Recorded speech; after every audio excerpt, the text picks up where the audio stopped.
replacement project at McKinley and Roosevelt Middle School. Board Secretary Rinstrom, have we received any written correspondence related to either of the public hearings on tonight's agenda? We do not. Do we have anyone who has requested to address the board this evening regarding the published hearing? We do not. The public hearings are now officially closed. We'll now hear from Kristen Pardubsky from the Cedar Rapids Community School Foundation with a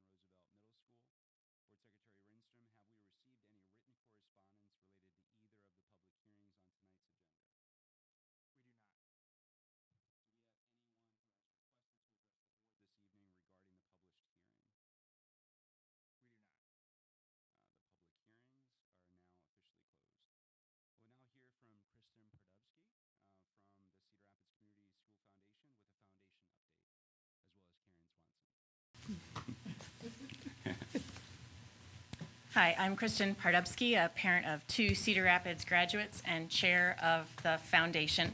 I'm here to bring you our annual report, and I'm joined by Karen Swanson, our executive director.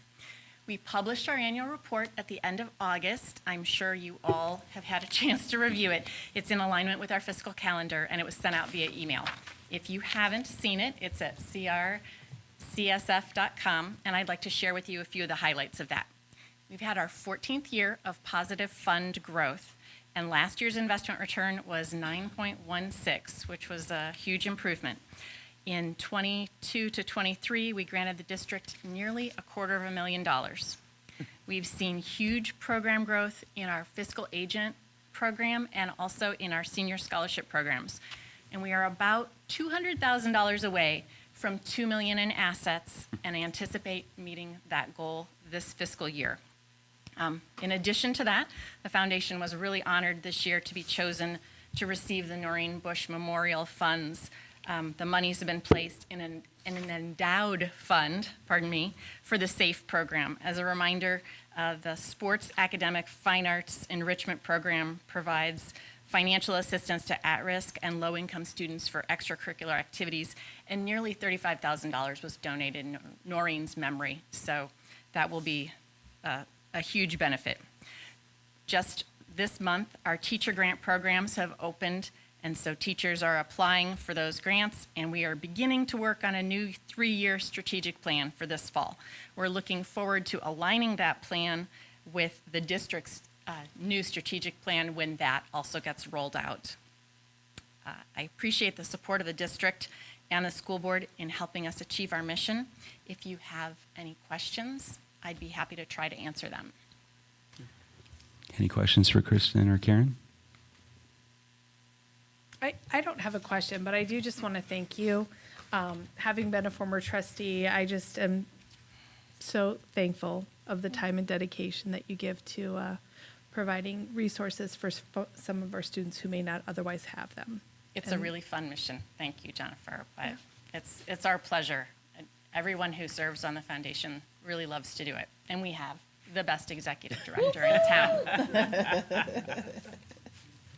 Any other comments? Just can't thank you enough for the tremendous asset that you are to the district and to this entire community. I know that we're so lucky to have such a successful foundation under your leadership, Karen. And every time you bring somebody else to speak, it's obvious that they are delighted to work with you and to support this mission. So thank you for continuing to come and give this board an update. Thank you.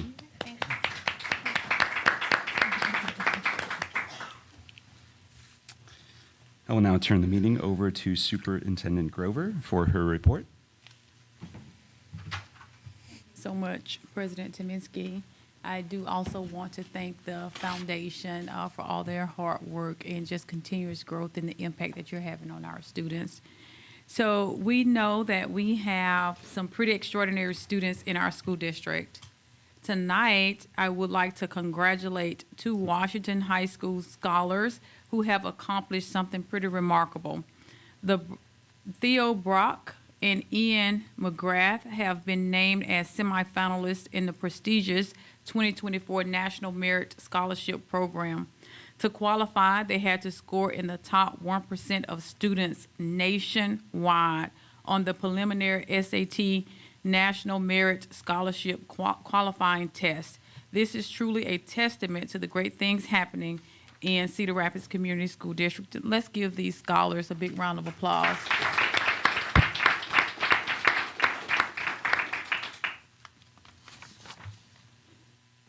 We'd like to highlight Jefferson High School students gathered last Thursday for an assembly to honor Hispanic and Latinx Heritage Month, which runs from September the 15th through October the 15th. As you can see here, the assembly was planned and presented by students in the school's Latinx Club.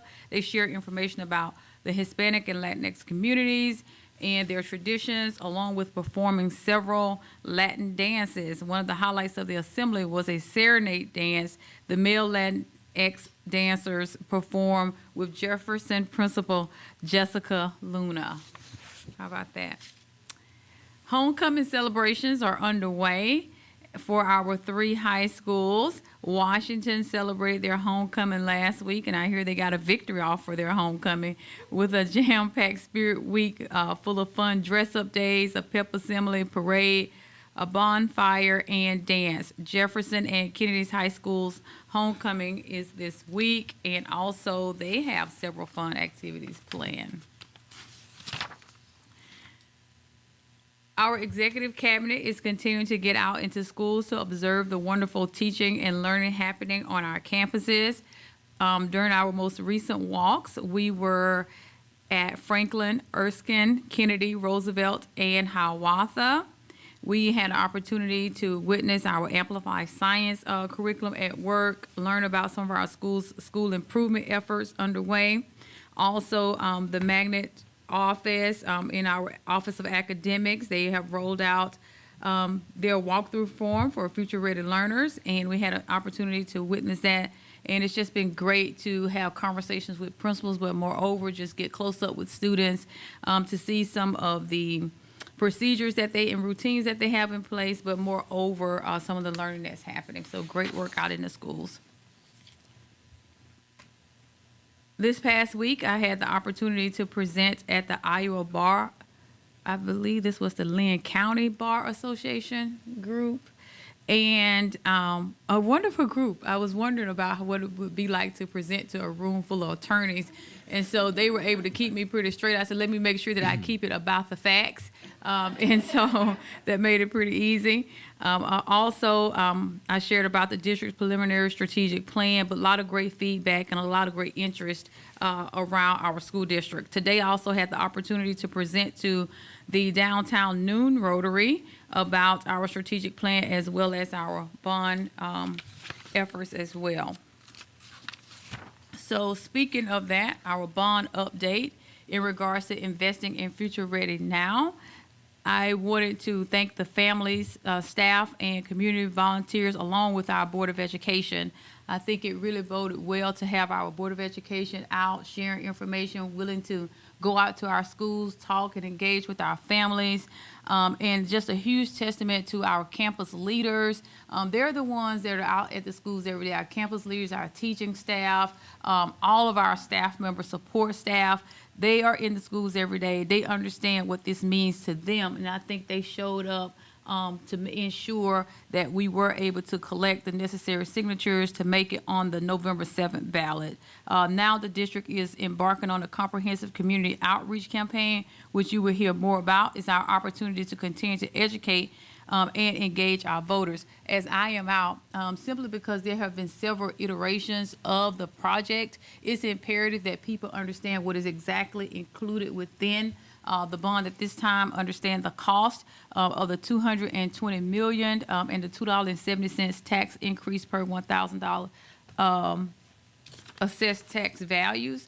And so we just want to make sure that they have the necessary information. We invite everyone to our school district's official website to learn all things about the bond at build.crschools.us to stay informed about the bond measure, community events, and the upcoming November election. It's an opportunity for a huge shout out to our technology department, but also to our families. For our annual verification, we have reached 90% completion rate. That means a lot to us here in the school district. That means that no matter how long that form is, the parents are taking the time to fill it out so we know all about our students. We have their information. It ensures that we have accurate student records, their free and reduced school lunch, and it also helps to improve communication between our schools and our families. And according to Craig, and he's not here tonight, but he did say that this is the highest completion rate that he has experienced during his time here. And so I just want to say our parents in Cedar Rapids Community School District, they are engaged, and I thank them for their completion of the verification efforts. That concludes my report for tonight. Thank you for the report, Dr. Grover. Are there any board reports? I have a board report.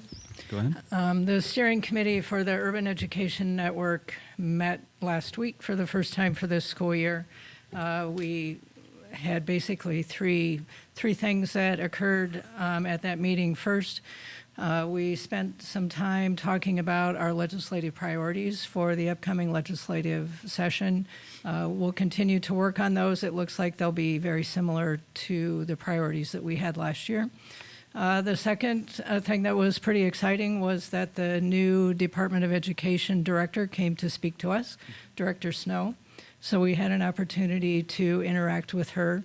She spoke for a few minutes about the department's priorities as she sees them, but actually most of the time she spent listening to us, getting feedback from the large schools in the state. So I thought that was very productive, and she learned a lot about the large schools. The third thing that we addressed were some changes in the bylaws for membership in the Urban Education Network. We discussed changing those a little bit so that there would actually be a couple more districts allowed into the UEN.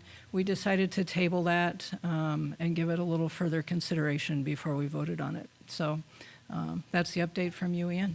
Great. Thank you for the update. Any other board reports? We will now hear from those who have requested to address the board. Ryan, do we have any members of the public that have requested to address the board? We do not.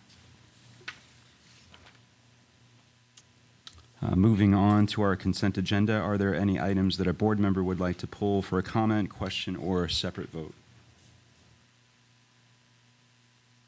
Do we have a motion to approve the consent agenda? So moved. Is there a second? Second. Any further discussion? This is a roll call vote due to the personnel report. Aye. Director Roundtree. Aye. Director Garlock. Director Merschbrock. Director Humbles. Director Newman. President Tominski. Moving on to administration, we have a resolution fixing the date of sale of approximately $20 million school infrastructure sales, service, and use tax revenue bonds, Series 2023, approving electronic bidding procedures, and approving official statement and taking additional action thereon. Are there any questions for Carla? Do we have a motion to approve the resolution? So moved. Is there a second? Second. This is a roll call vote. Director Roundtree. Aye. Director Garlock. Director Merschbrock. Director Humbles. Director Newman. Director Borcherding. Aye. President Tominski. Aye. Next is a request to SBRC for special education negative balance. Are there any questions for Carla? I don't have a question, but I have a comment because it would be an odd year if I didn't comment on this. So, you know, the deficit in special education is something that's experienced across the state, actually across the country. The Individuals with Disabilities in Education Act was promised at a 60% funding rate when passed, and it's only ever been funded at no higher than 12%. So this is an annual event for us, as it is with any other school board, most other school boards, I think, in the nation that are public schools. So again, just want to point that out. Would really love Congress to actually step forward and fund that at the percentage that was promised at creation. All those in favor signify by saying aye. Aye. Those opposed, same sign. Is there a motion to go into recess to set up for our work session? So moved. Second? Second. All those in favor signify by saying aye. Aye. Aye. Those opposed, same sign. We'll now take a 5-minute recess as we get set up for our work sessions.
The first work session item tonight is presented by Adam and Tara.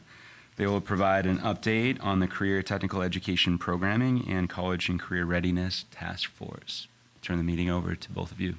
Good evening, members of the board. We're excited to be in front of you again tonight.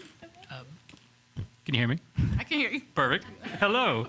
I'm Adam Zimmerman, Executive Director of Innovation, and this is Tara Tracer, our amazing colleague, who is the content lead for our CTE programming.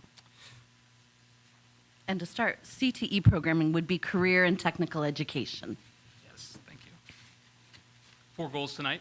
We're going to review our vision for college and career readiness, describe current state outcomes and the indicators we're going to look towards. We're going to solicit feedback and input on our action plan to improve these outcomes, and then we'll seek approval for a partnership with Steel Dynamics to help us through this process. College and career readiness is at the heart of our vision, Every Learner Future Ready. This commitment to future readiness is a pillar of our new strategic plan with the goal of at least 89% of CRCSD seniors graduating with a diploma and college credit or career-connected certification by 2027. Tara is going to walk us through our current state data and steps moving forward to achieve our vision. Thank you.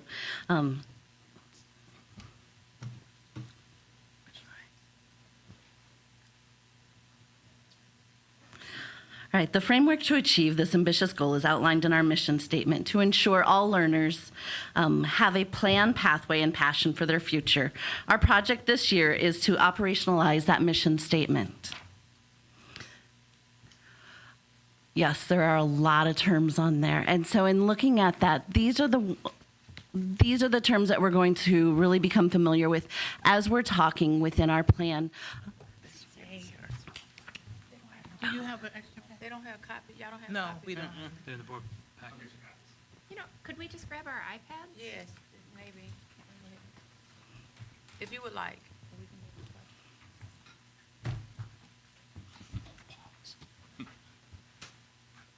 Just done a work session. We're trying to make sure we have copies. I'd always prefer My the bad. digital. My bad. Oh, thanks. Yeah. That was good. Mm-hmm. Thanks.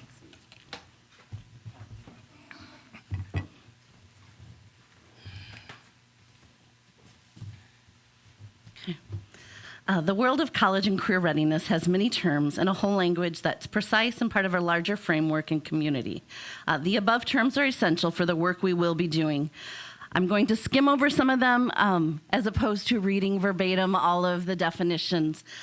But in looking at graduation rates, when we're referring to the graduation rates, it will be a cohort rate that the state calculates by dividing the number of students in the cohort who graduate with a regular high school diploma in 4 years or less by the number of first-time ninth graders enrolled in the fall. So it's a ongoing cohort model. So it begins with the numbers that started in ninth grade, and then those that exit and enter in is continuing in that count. And so when we look at the 4-year and 5-year graduation rate, that is what those numbers are based on.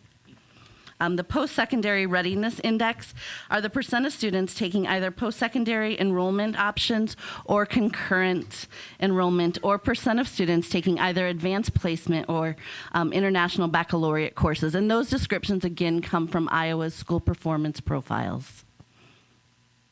And then the career and technical education concentrators are the percentage of students who take 2 or more years of sequential courses.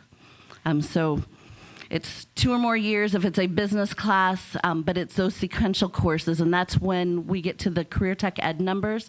That's what our numbers are based on in terms of our accountability measures. And then when we get to the performance data, Kirkwood has provided that data as our provider for concurrent enrollment, so classes taken by students while in high school that earn college credit and within their career academies also. This is a difficult to read, but it's within the slide deck also. This is my world. So within career and technical education, the state has taken the 16 career clusters and broken them down into 6. And so a district must offer and teach within 4 of the 6 categories. And so in looking through the career and technical education service areas, it really covers all career areas, but it's identified, and I'll just kind of go through those, business, finance, marketing and management, agriculture, food and natural resources, information solutions, applied sciences, technology, engineering and manufacturing, health sciences, and human services. And so again, when we look at the career and technical education classes, our classes fit within those 6 service areas. In Cedar Rapids, we do not yet offer anything in agriculture. We have some dabbling with some greenhouse work that Metro's been doing, but no formal program of study. And so for a program of study, it means that we're going to be offering 3 years of sequential coursework. So that's one that we do not offer the full pathway. And then in health sciences, that's another one that we don't offer a full pathway. We have an instructor that is able to teach some health science classes that Kirkwood also offers. So we're starting to build that pathway. But again, that's one that we just have that starting work in.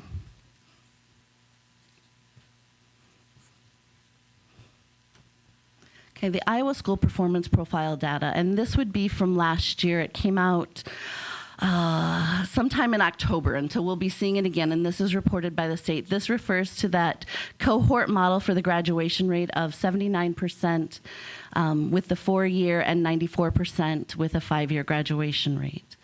The college level or advanced placement coursework has 65% of our students. 34% of our students are career tech ed concentrators, and again, that is that 2 years of sequential coursework.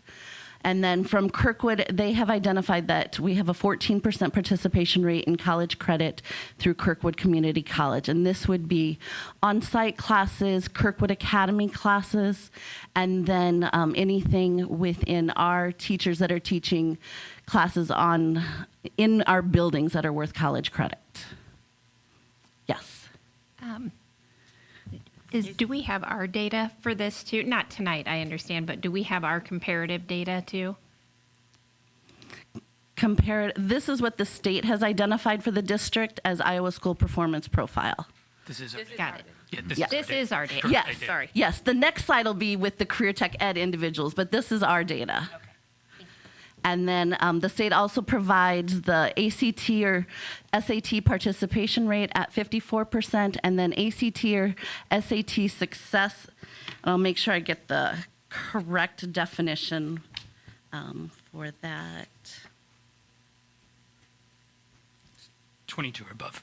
Thank you. 22 or above on the ACT. And then the ones that we want to begin measuring that we think as we're looking at our college and career readiness plan, we want to add in that earning a career credential.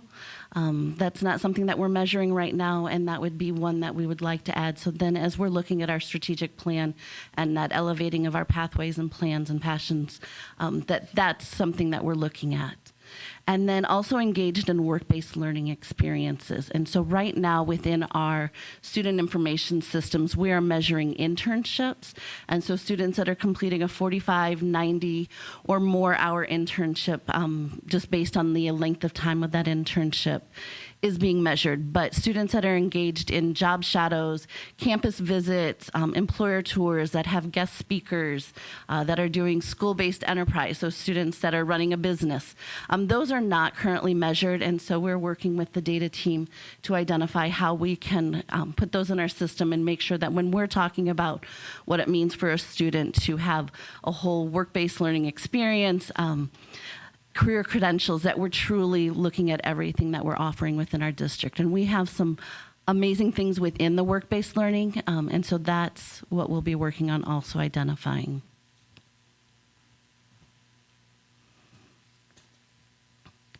The graduation rates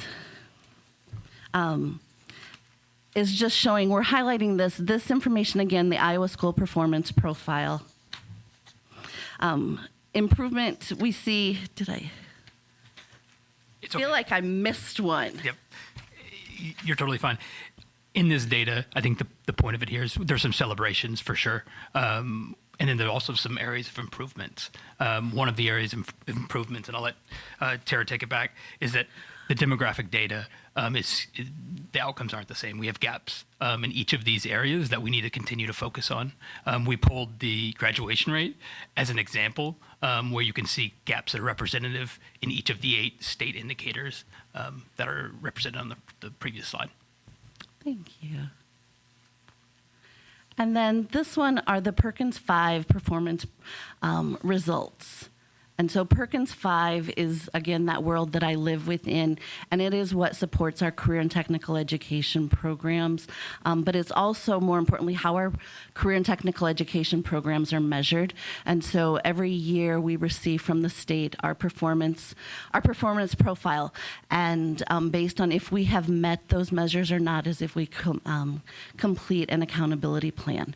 And so the 4-year graduation rate for CTE concentrators is 87%. So the numbers that we're looking at on here with the stars are highlighting that those career and tech ed concentrators, those students taking 2 years or more of a sequential coursework, have an 87% graduation rate compared to the district's 79%. And then that academic proficiency in English language arts is that same group of students that they have a 73% compared, which would be a 12% higher. And then academic proficiency in math is a 25% higher. And then in science is a 22%. So again, it goes back to those students that are engaged with their learning and feel connected. And Career Tech Ed is one of those pathways that can provide that. Our post-program placement, these are the students, again, the concentrators that are either enrolled in post-secondary education in the military or in a program receiving Title I funding, so something like AmeriCorps, so something that would be able to be tracked. And so we have a 71% post-program placement. The state's target for that is 81%. And so what we're looking at is how can we improve students following through, exploring pathways, and so then they're more likely to sustain with where they're at. And then our non-traditional program placement is 17%, which is above the state average. Non-traditional program placement is based on gender, and so it's if a career tech ed program or a business, a job field has 25% or fewer of a certain gender, that's considered like a non-traditional. So typically, oftentimes males, even in teaching, depending on what the level, or a female in mechanics. And so we have 17% of our students that are choosing to take a gender non-traditional program. And then a 7% participation rate in work-based learning. This is one of those areas that we know we will grow because we're identifying more of the work-based learning programs. And so we're being very deliberate about identifying what's being offered and making sure that we're identifying that within our career information system. Because when the state pulls those demographics, if we don't have it in there or it's not coded correctly, they're not able to pull that information accurately.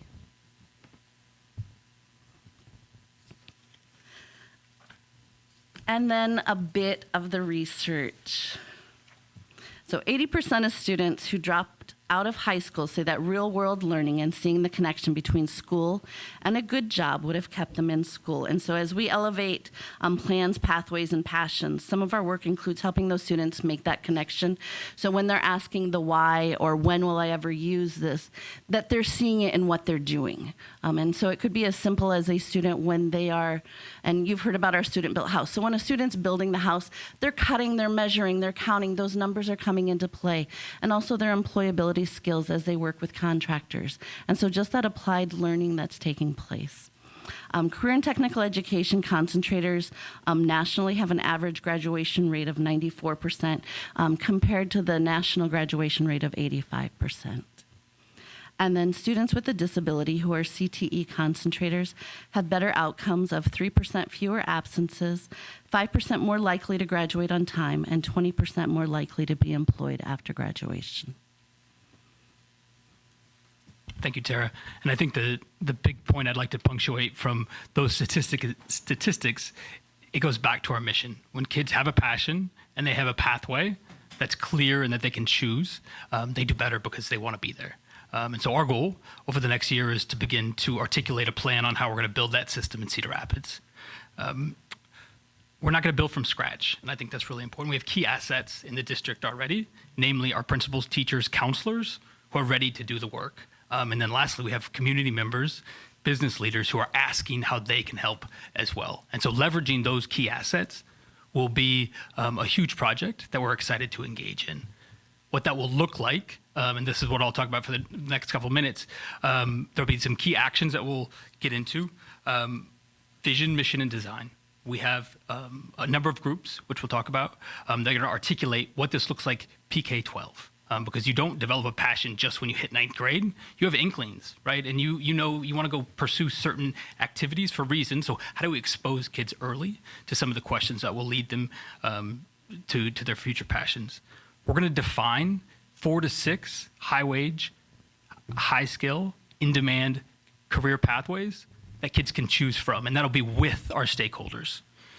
We're going to identify the key skills and success indicators that were defined and need to be further defined in our profile of a graduate. But we'll pull that in and say, what does it look like across a K-12 spectrum to articulate these skills that we can then go articulate in the curriculum and teach to? We'll articulate the actual programming, or we'll identify the actual programming and support continuum. So this will look like classes. And what does our program of study look like if we have 4 to 6 pathways for kids to go on? And then finally, and importantly, we'll develop communication tools that will be able to tell our story in a way that gives us a competitive advantage in the metro area. Questions there in terms of actions? I have a question there. Yeah, please. About the key assets. I also have some other questions, Yeah. but about the key assets. I am wondering what the process is and which stakeholders are at the table and how they're identified. Yep. You sent me right into my next slide. Oh, well, there you go. So we have 5 core groups that will engage. We have a college and career readiness task force, which will be primarily school, district, and business and community leaders. And I have a list that you can review here. Feedback would be much appreciated. We have the SIAC committee, the School Improvement Advisory Committee, that will be meeting 3 times. This will be the work of that committee. This will be the work of the counselors, PLC, district-wide, the CTE teachers, PLC, and then we'll have a principal work group as well that will work through this. So those are the stakeholders that we've identified. We'd love feedback on the individual participants, as you see, and I can pass these out as well.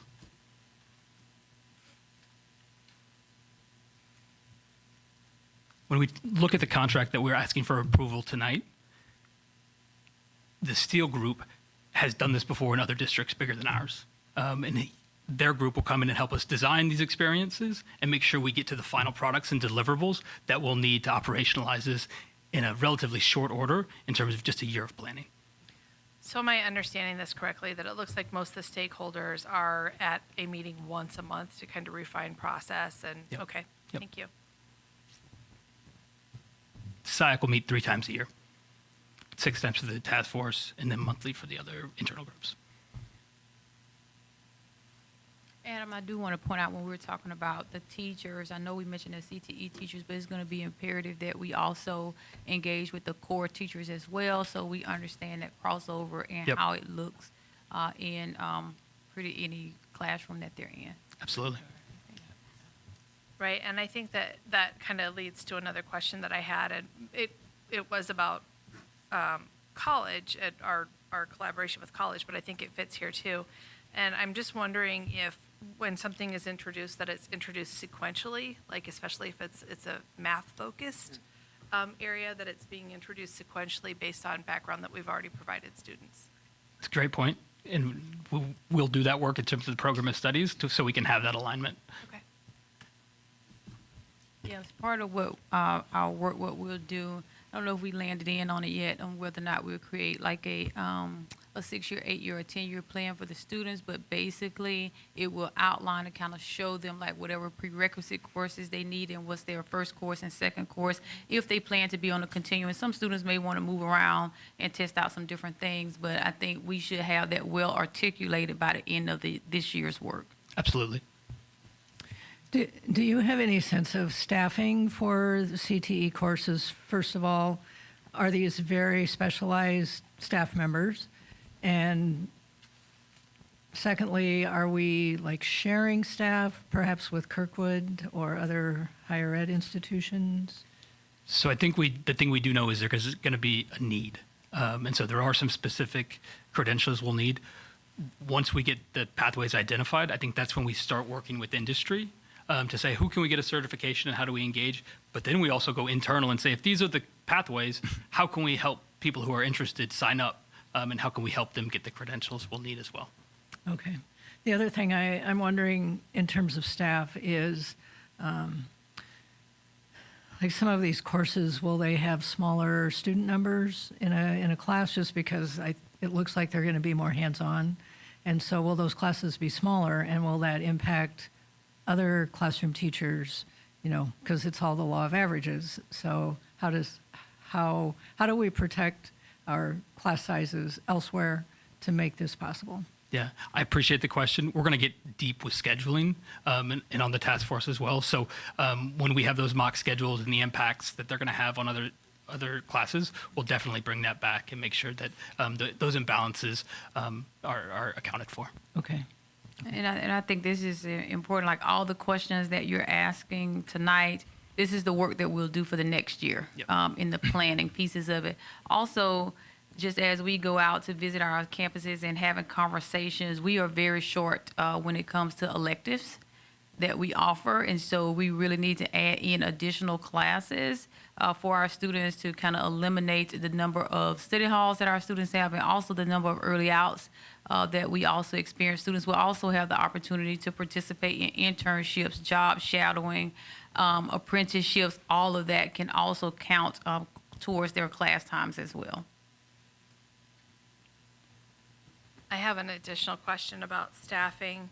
So I believe it's still acceptable that if you have a degree in engineering and you want to come back and teach in middle or high school, you can do that with a certification.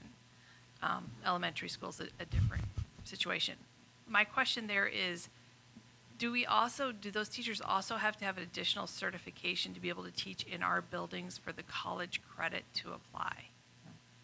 Terry, you'd have a better sense of Absolutely. So, so we have teachers right now that have a CTE authorization. So based on their work hours, so our student-built house instructor works in construction. So there is with the Board of Education CTE authorizations based on those work experience. And then they have to take some continuing ed classes. So we have that in existence. And then because some of those would be career and technical education classes, there's a different requirement for the community colleges for teachers that are teaching those. And so those could be industry individuals. Okay. Thank you.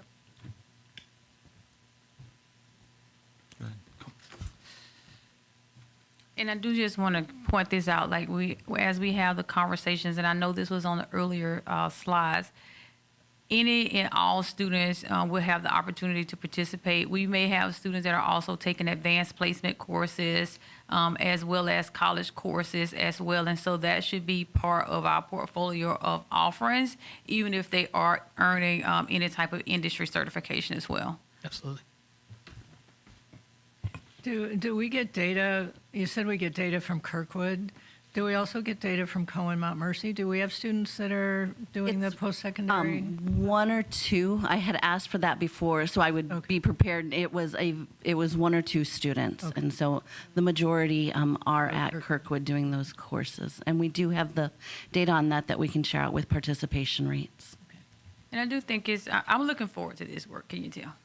A little bit. Like what Tara is saying in regards to, we have one or two. So our data collection efforts, they're going to have to improve. But also, when we think about it, we'll be able to have partnerships with our 2-year and our 4-year universities. The students should be able to take classes, whether or not they have staff members come to us, whether it's distance learner, they're able to go with them. And so part of the work of the task force, and I do believe we have people from higher ed. You're going to go over this list here in just I'll pass it out and I'll take questions on it. We can. Okay, very well. And so I just want to say that we can think big and where we have certain relationships and partnerships, that's not where it ends. We're hoping that we're able to establish even more to give our students as many choices as possible. Each of the region schools has a representative on the task force. We've reached out to local colleges as well. The last point we'll make before we'll wrap up with any further questions is the importance of the facilities plan.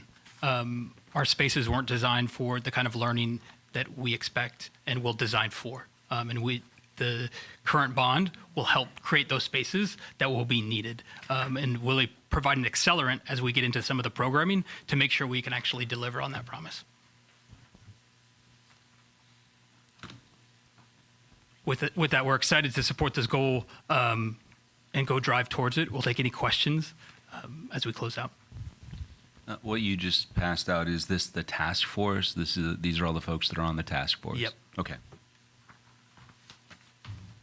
Is there, roughly how many people are currently on the task force, and what would be I assume there's additional spots that we'll be looking for? Absolutely. So we have 42 that have accepted on tomorrow is the first task force meeting. And I think we have over 50 on this list who have accepted to come at one point that want to be part of the task Okay. force. And so I guess maybe that follow-up question is, if somebody were interested in being on that task force, what would be the process for that? They'd reach out to Tara or I, and we'd love to invite them.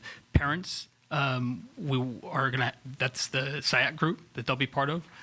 Business industry leaders, community members, representing an organization that's the purpose of the task force. Yeah. Are there any gaps that you already see? Like when you look at the list and you're like, man, if there was somebody that wanted to join that had this background or was in this particular industry or something, like what are some of the gaps that maybe you would point out? Not to get too specific, but insurance. We are still looking for participants in the legal field. We have some participants, but we could use a more robust field of Okay. attorneys as well. Great, thank you. IT. In IT. I want to thank Adam and Tara for their work on this. I know this was part of our earlier conversations, and I just look up one day and then they have a plan ready to go. So thank you all so much for your initiative and your excitement. Also, we will have our student focus groups as well. While we don't want to pull them out of school during the day for the task force, we're going to make a special effort to go out to engage with them. And I think they're going to give us some insight in regards to their interest, and that may also drive some additional people to the task force. Absolutely. I do just want to comment that I was really excited to see the slide about facilities. About 5 years ago, I'd gone to a school board conference in San Antonio, and they have a really strong relationship. They have a really strong CTE program there, and they have a strong relationship between that CTE program and a Toyota manufacturing plant that's also located in the area. And there are just so many success stories coming out of there that I'm really excited to see that we're going to be able to offer those opportunities for our students. So thank you. Thank you. Super exciting. Thank you. Can't wait. Yes. Thank you. On page 8, I just want to maybe go back to that. There's a few areas that seem that we're going to start tracking. And so the earning a career credential, engaging in work-based learning. I mean, do we have a sense of where we're at today? Did the next slide kind of, it's roughly 7% on the work-based learning, and could you maybe estimate on what a goal would look like? What you would hope to see a year from now? So I know with the engaged in work-based learning, just by going through and hand counting, because there were some areas we weren't identifying, our numbers were closer to 15%. And that's just within the coding. I think when we really look at, and that's what the state actually has all districts doing right now, is going in and making sure that all of our course codes are coded with where there is work-based learning, but then also embedded work-based learning. And so that would be the learning that's taking place if one of our programs has a student-run coffee shop. And so, like, that's an embedded program. And so those students are learning as they're doing. And so that's the work that the data individual and I have been working on, is going through all of those. So then the numbers would be accurate. The career credential, this is where I think the task, like, everyone can help us identify what career credentials are recognized, because we can mention a whole bunch of things. So OSHA 10, OSHA 30, Serve Safe, so the food handler or the food manager are some. The certified nurse aide, some of the welding ones, and the automotive within the ASE. And so lots of those exist, but I think there's more out there that we don't quite recognize. And so having individuals identify for us and make recommendations, and then ensuring that it's recognized by the community. So we could say we want to add something, but it's something that maybe we've heard about, but unless it's of value to the employers around us, the colleges, post-secondary, training facilities, then it doesn't do the students any good. And so that's really what we would identify as what exists. I know we've had students in the past go through a help desk program through New Boco and with Delta V. And so when we're looking at what certifications the students earned within that, and that we know was directly identified by employers. And so that will be our work. Yeah, and I know Kirkwood's already doing a lot of that sector work, so just making sure that information is getting to us and then even expanding on it. Absolutely. Because with those career credentials, there's so many that are out there that would be helpful. So to hear that from our community, what they're looking for. So I don't know if don't want to put you on the spot, but this feels like a number that could be significantly high, right? I mean, I don't know what percentage you think would be a reasonable goal for us to have when a student graduates.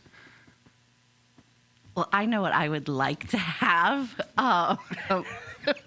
You can tell by the way I'm saying it what that would be. I think Let me say this. Thank you. Let's call it save. It was the same. I have a lofty goal. That was a good toss over. But that's part of our work, though. Part of what we will be doing with the focus groups and the task force is really looking at our profile of a graduate and asking people, what defines our graduate. And I think that will help us to understand what our promise is to the community. So if we say that we want every student to have the opportunity to earn one industry certification, take at least, 3 to 4 college credits or one AP class, I think we're going to hear those things. And that's what we're going to work towards in terms of what do you expect. And we hope to get feedback from the Board of Education as well as we look to refine and adopt a newer version of our profile of a graduate. I just want to add 2 things. First, when it comes to the facilities, I hope, just looking at the cost, I don't know if it's been broken down lately, but I know the CTE part of the facilities plan is not a huge ask in our current bond ask. So regardless of the result of that, I think this is something that we could probably get done for our facilities because this is so important, whether or not the community supports the overall bond or not. The other thing, there's so much here, this list of people, the stuff from the state, Adam, Tara, the expertise you guys are bringing here tonight, and Dr. Grover, this is something you really pushed to the forefront in your first few months here. The only question I have is just the cost of bringing in the Steel Group from the outside. I wonder if it's possible to accomplish this with the assets you talked about, Adam, that we have here, and save that $70,000 for something more closer to home rather than bringing someone in from the outside. That'd be the only thing I'd say, and I'm not really sure how people feel about that. A couple things. One, we think Dr. Steele is uniquely positioned in terms of his experience and his national recognition to help us do this. He was the chief academic officer in Nashville, where he did a similar project. He's also the president of the organization that does this nationwide. I think the last thing, and one of the big things, is that this is also an extension of the Magnet Grant. And so all funds are paid for out of the MSAP grant, the federal dollars that we tagged for things like this, specifically to scale the ideas that were developed in the magnets. So this is purpose-driven money, and this is the perfect purpose to spend it on in terms of dollars that will go away in 5 years. I would just say, I totally get what you're saying, but we're not required necessarily to bring someone in from the outside. So I appreciate the expertise coming in. But like I said, I see a lot. I'm just a simple guy, so I see all this expertise on the paper locally, and I think, why can't that get the job done? It seems to me like it probably could get the job done. It might be different bringing someone else in a different perspective. bringing them in, but it's just something I've thought a lot about lately. There was a statewide organization, government reorganization. They brought an outside person into that. It's the idea of self-government, to some respect, would be, we're paying the people to do it here. We've got community volunteers. I think we could probably do it, but that's just my opinion on that. But I do know that within our magnet schools, within the magnet program, and within our system overall, there's a lot of needs, and so I just want to make sure every dollar counts. Thank you. I have just a couple more things. I was looking through this list, and and maybe I'm just not understanding. I don't think I see anything for automotive or engine maintenance through the participants, and I think I would like to see that included. And then, what are we looking at for sustainability? In terms of the consulting services, In terms of once we get this kind of undergone, and I mean, this is going to take an additional influx of cash. It'll be the magnet school to get it, magnet money to get it off the ground. But then what are we looking at for sustainability, for maintaining those positions of employment in those career pathways? yeah, so we see this as a reshuffling of resources, Okay. not added costs, especially in terms of the consulting services.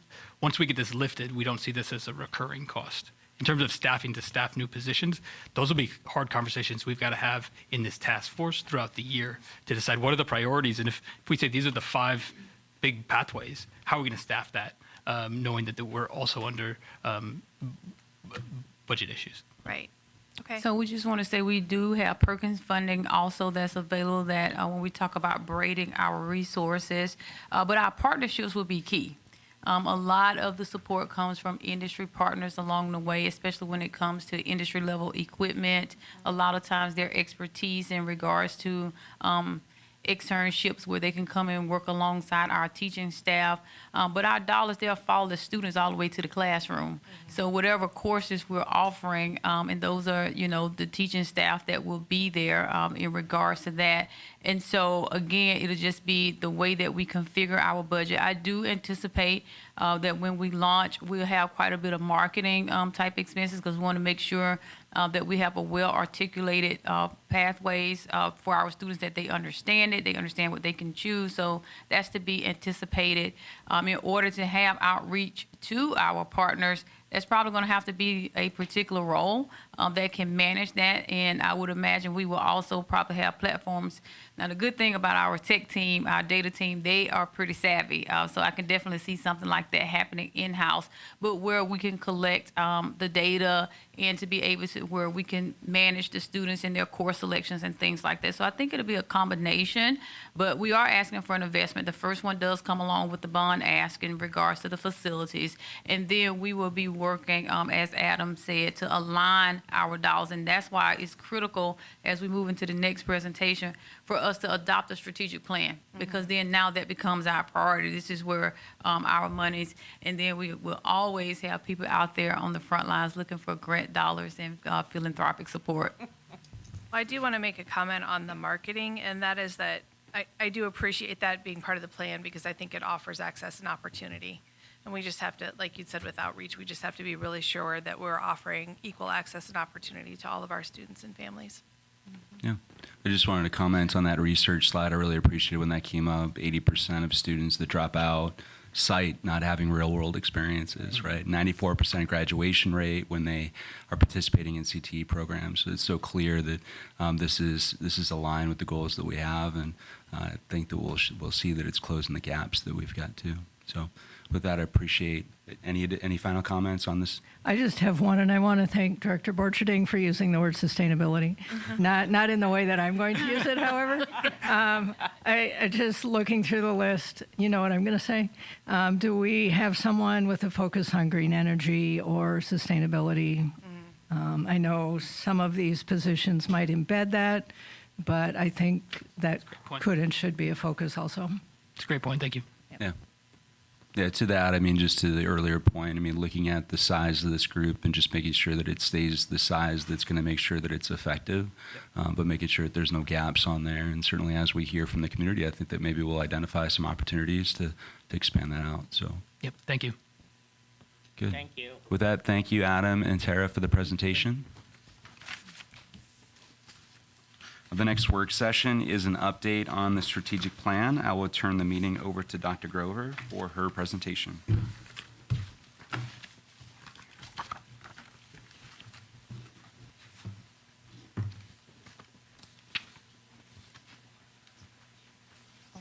way is it going? I think Ryan, somebody else is driving. I don't know. We'll see. I haven't quite learned the rules about not making so many copies yet. You want, Okay. is Ryan going to drive that for you? Yes. Okay. I think that goes. That's what's going on. Get every- Come on. Oh, thank you.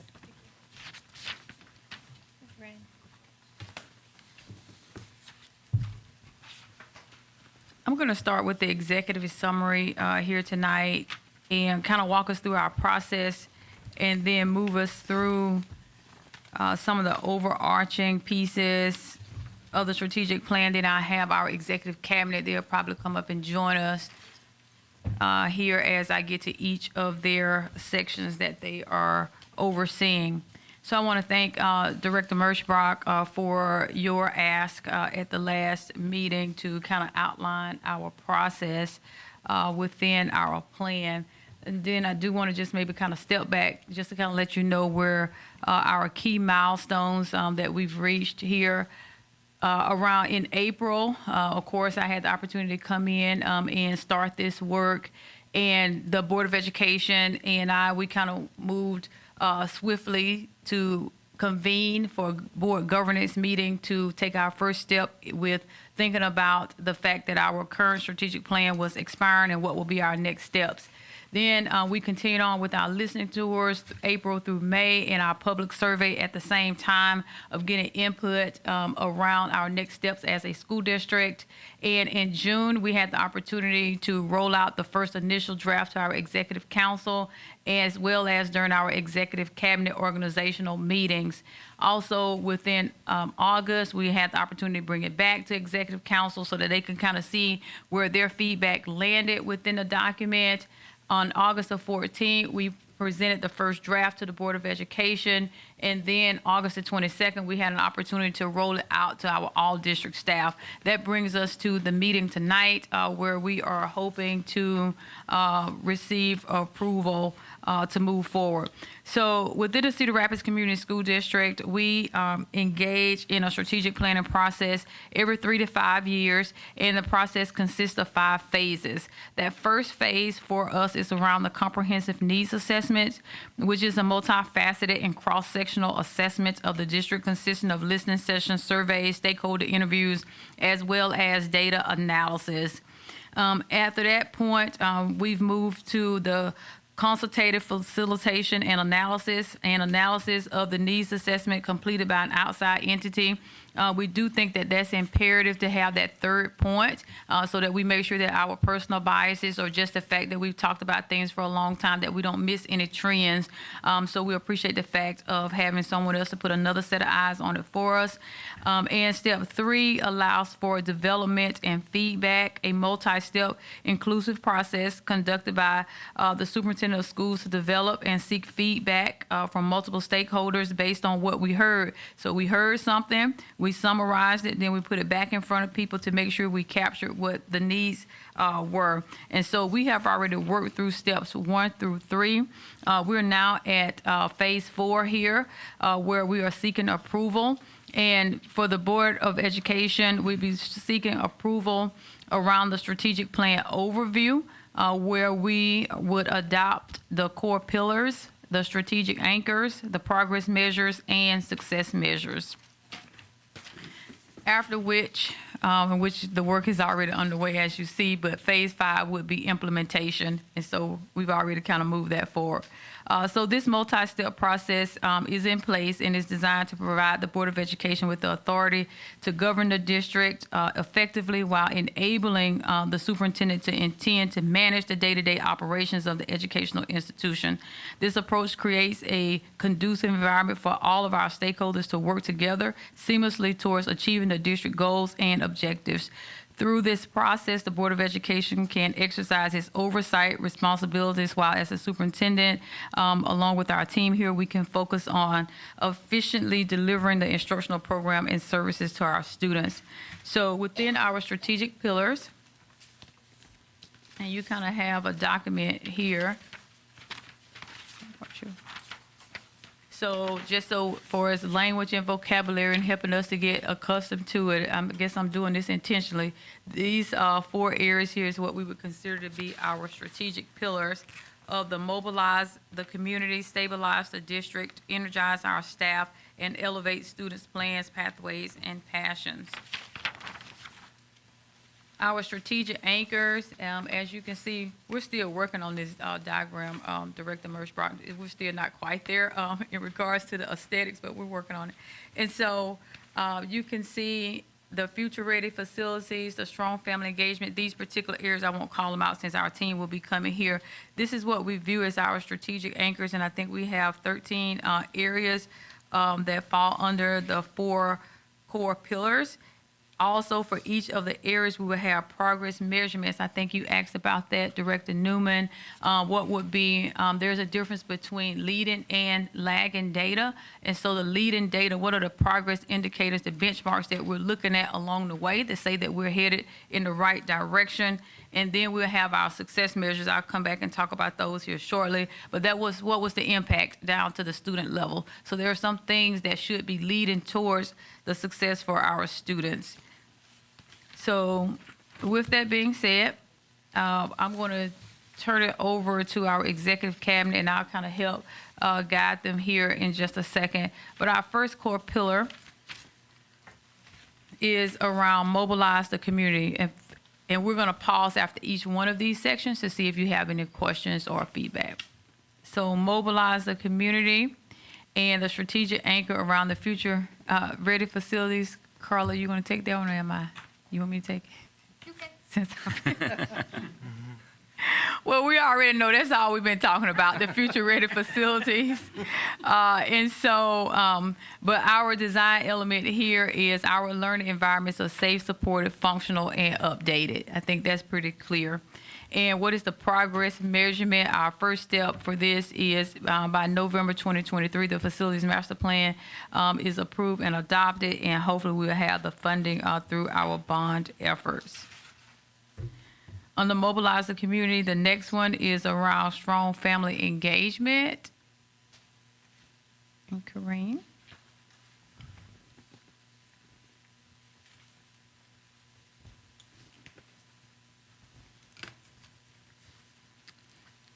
So, strong family engagement, we currently have a new student, a director of student services. We have spent a lot of time this last few weeks doing an assessment of our programs, taking a look at our partnerships, some of the things that we may need to change. What is design? We know that in order to have strong family engagement, our families need to feel heard, supported, and respected. They are actively involved in our schools, and the schools serve as a key resource for our families. When you unpack that, that's a lot. We know that's a lot. We know that's a huge goal for us. But in order for our schools to be successful, our students to be successful, we know that we have to engage our families. Some of the measurements that we'd like to look at this year, by June of 24, 90% of families will respond positively about how they are treated at school on a district-wide survey. 90% is high. We know that's high. 100% is where we want to be. We know that this plan will take time, but we know that we have things to do that we can be successful with. So we put it at 90%. By June of 25, that's a year, Cedar Rapids Community School District will have a baseline data about families' involvement in their child's school. We have to develop some metrics around that. What does that mean? What does that look like? By 2030, a feeder system of community schools in each area will provide meaningful services to families. How will we construct it? So we want to go through that?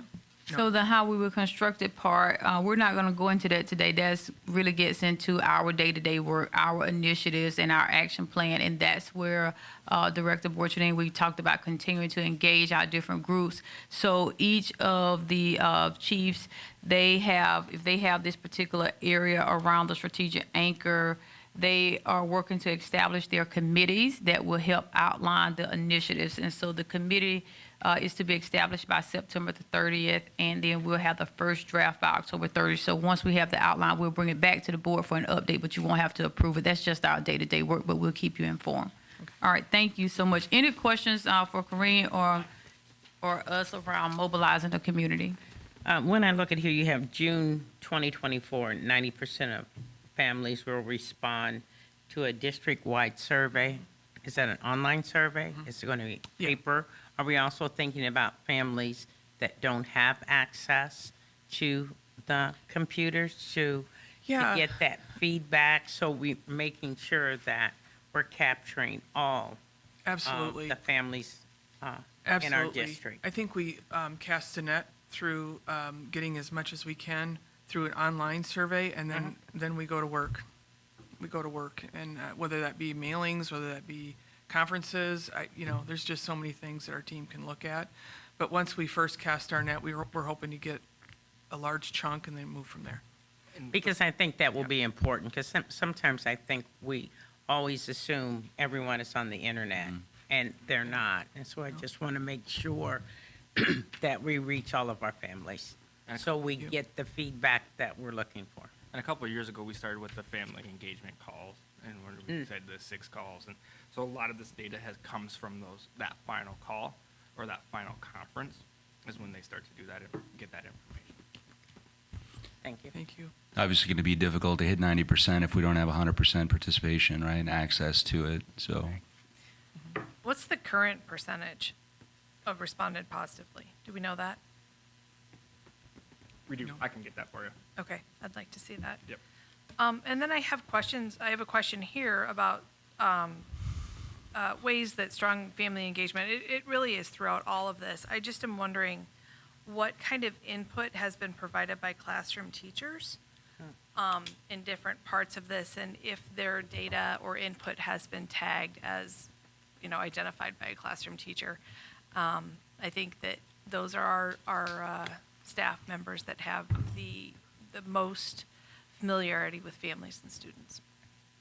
Yeah, absolutely. So during my listening tours, that's why I went directly to the staff members, and every staff member had the opportunity to participate. Everything you see on here, this is where it came from, through the one-on-one conversations, the listening tours, or the survey. We had the original survey. We can go back and pull that up. That's the one that we brought forward.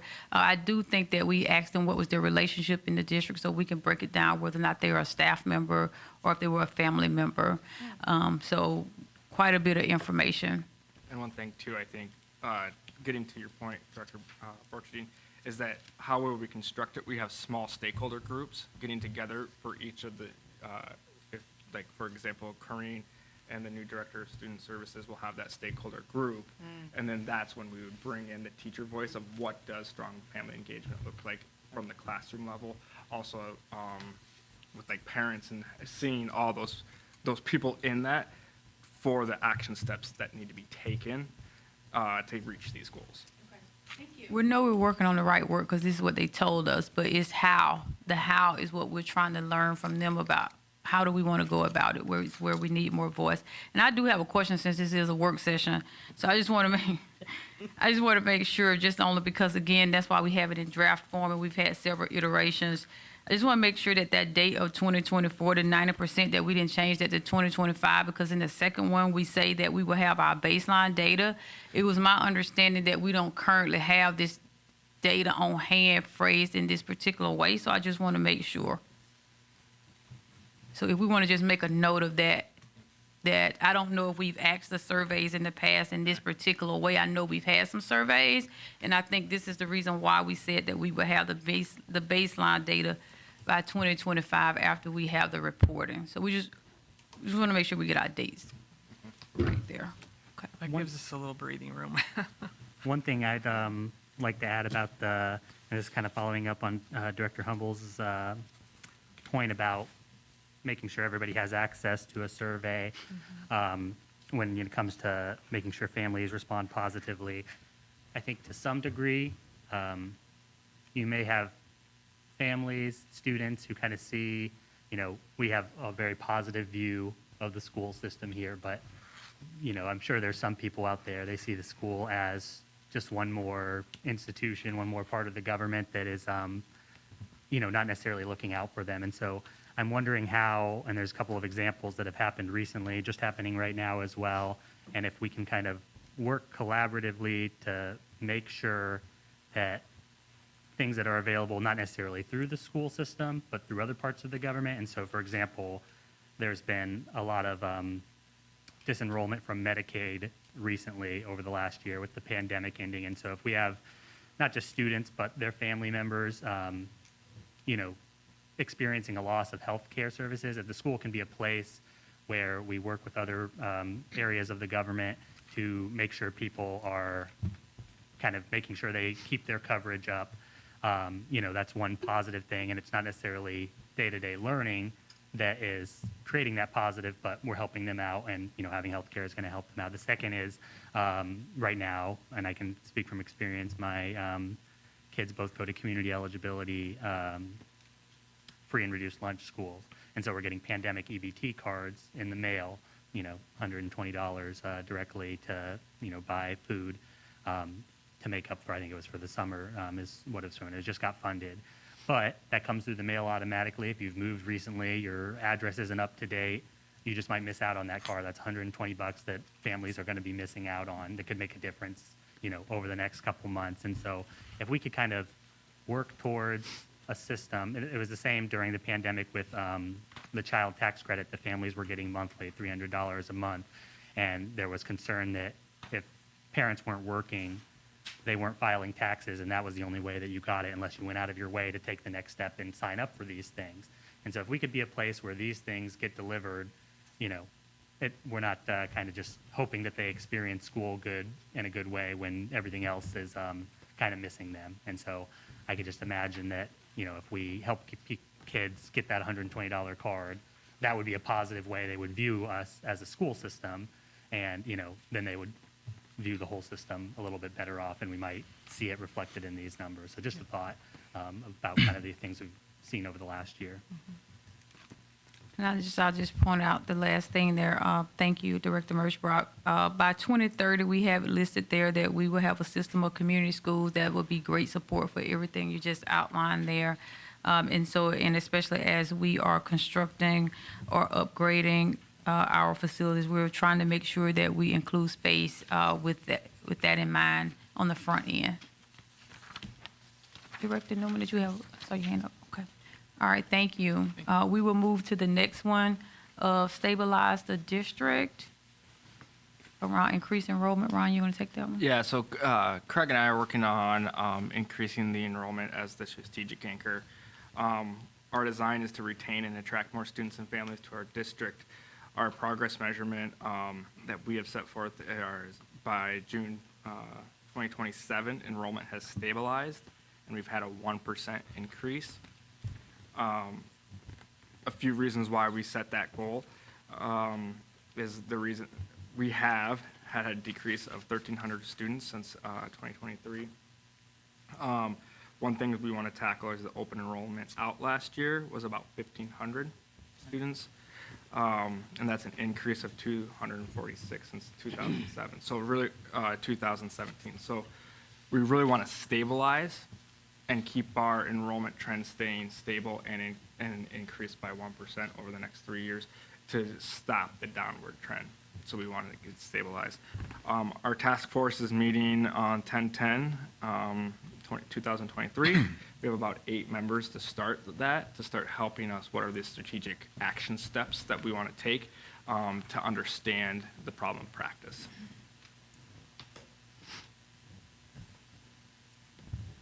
Okay. Also, with transparent and inclusive communication, we have set by 2024, we'll benchmark staff members responding positively, that they understand the district priorities and why they matter. So a lot of the feedback that we heard from our listening tours were the idea that we don't know where we're going. What's our vision? What's our strategic plan? How are we going to get there? So we want to benchmark where staff are, especially after this year. Our plans are maybe on October 9th, getting that initial data out, survey out there to see if staff are understanding what our plans are, depending on the approval of the strategic anchors and the strategic core pillars. And then based on that, by 2025, this is our progress measure, we'll set a percent increase. Because if 60% this year say they understand, then next year we want to make it smart, we want to make it realistic and achievable. So we have a meeting tomorrow with our task force.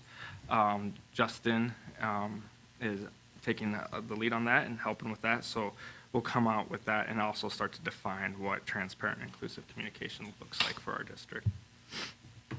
And then finally, building trust and credibility. That is the work of all of us this year. This is our rally cry, so that we'll have to set a benchmark of if staff members are feeling that trust from the central office, specifically from the ELSC, because that was a pretty big indicator in a lot of our listening tours, surveys, as well as some of the external reports that we got back. So that is our rallying cry this year as an executive cabinet, is to build that trust and credibility throughout the system.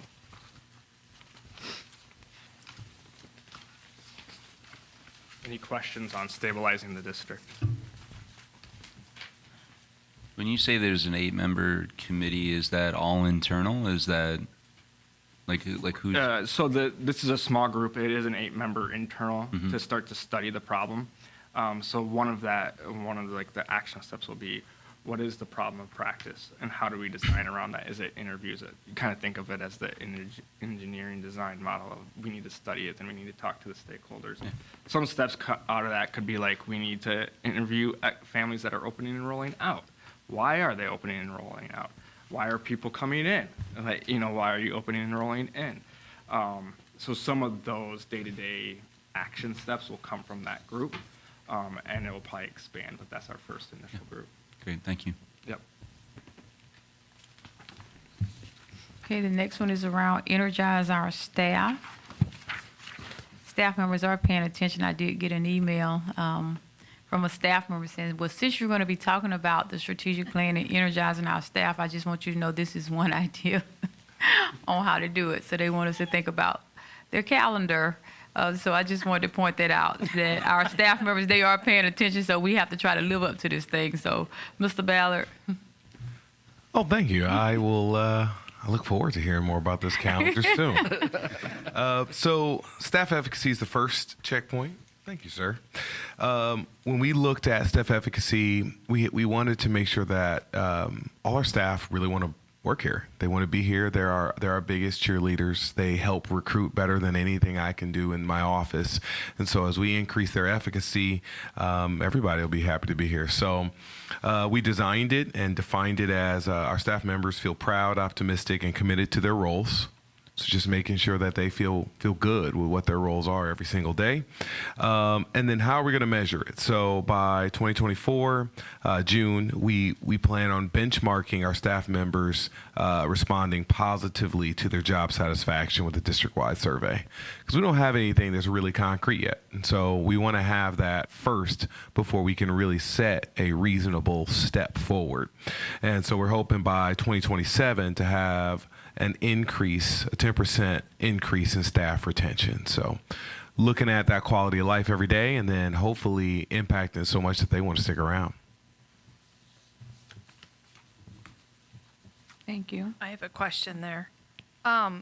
So about making sure that our staff feel committed to their roles, I'm wondering if there will be any additional actions made to make sure that staff can stay in the grade level that they've previously taught in, so there's some continuity of opportunity for them to kind of grow the skill within that area before they would choose to move on. That's a good question. I think that's something we'll explore.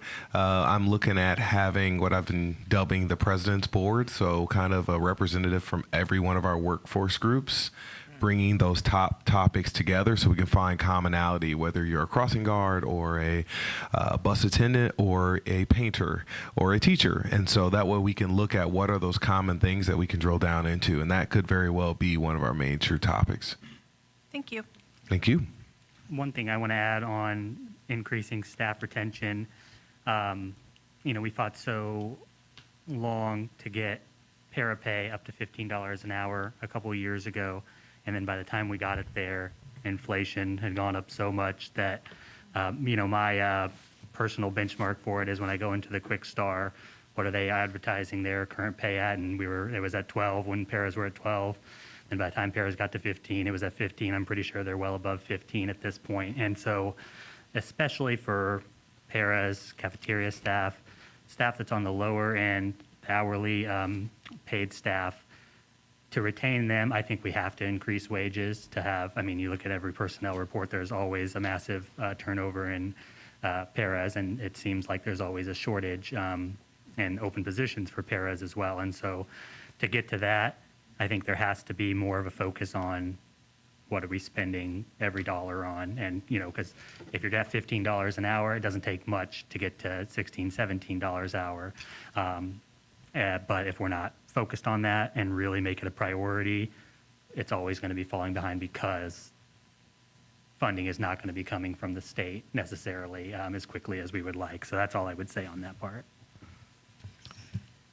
Thank you. The only other thing I would add is I don't want to steal too much thunder from Mr. Timmerman, but we're also looking at things like development and promotion. And so some of the conversation there also may really address that too. Thank you. I have one final comment, and this is staff efficacy through and through. So for years, this board has been asking for attrition data, and there have been a couple of different barriers to us receiving that. I'm hoping that attrition data is going to be part of the this staff efficacy and retention, and that will be made available. You can count on it. That's a you. good ask. Thank you. That's a great ask. Thank you. Thanks, Mr. Ballard. I guess I'm done here. But in all seriousness, I'm chairing the development promotion, and we know that one of the essential functions of leadership and leadership teams is to enable the success of our people. And so we are going about that. What's the design? We want all staff members to receive the training and support to strengthen their practice. Our staff members are given the opportunities to develop their leadership further, and so they can move through our system and feel supported and become our future leaders potentially, if that's what they aspire to be. And then what's the measurement? We are going to do the same. And these items are very similar to what Mr. Ballard did just share. They're very much in concert. But we're going to benchmark our staff responding positively about their growth and development on a district-wide survey. And then in addition, by 2025, clear and consistent hiring practices and policies are created and communicated. And so, just as the others have said, we're forming a small group and building who do we have to be speaking to. And since I'm new to the district, I do need a lot of people giving me input on like, where are the employee groups and who are they? And then finally get them around the table and find out what would they feel would be a track for promotion or development? What skills do they still need? What support should they feel when they're in their roles, whether it's paraprofessionals, teachers, bus drivers, any of our employees. So. You ready for questions? Indeed. All righty. I just am wondering, I just want to think about access and opportunity. If we're talking about opportunities to strengthen practice, if there's a limited number of spaces or people that are allowed that access and opportunity, is that based on seniority? Is it going to be a lottery? How are we making sure that that's an equitable process?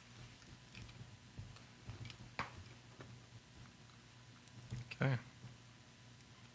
I don't have the answer, but we will certainly consider Sure, that. it's a as plan. Yeah, indeed.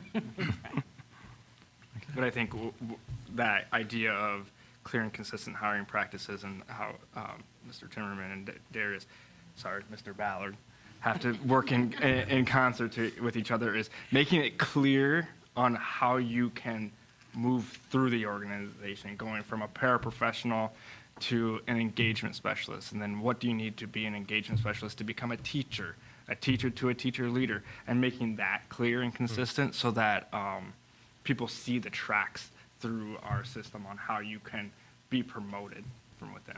And there's been some comments I've heard in my short time here that some feel like you have to leave the district and then come back in order to take a promotion of some sort. And we don't want that to happen.